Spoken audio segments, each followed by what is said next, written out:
Get ready to spice up with these crispy, flavorful chicken pakoras.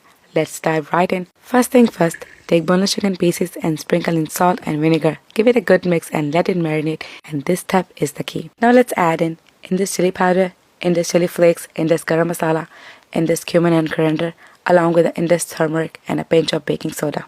Next up, we need that aromatic punch. Crush together garlic, ginger, and a green chili into a smooth paste. Add it along with the yogurt and dried fenugreek leaves. Mix it all together. If you have time, let it sit for maximum flavors. If you're in a rush, no worries, let's move on. Now it's time to create that crispy coating. Sprinkle in Indus ground flour, rice flour, and a corn flour, and crack in a whole egg. Mix it all until the chicken is fully covered. Heat up the wok with oil. Once hot, carefully add in the chicken pieces. Fry until they are turned golden brown and crispy. Once they are perfectly fried, take them out and place them on a paper towel. And there you have it. Serve them hot with a side of Indus Raita, yogurt and mint sauce for dipping, and Garam chai. The crispy chicken pakoras ready to be enjoyed.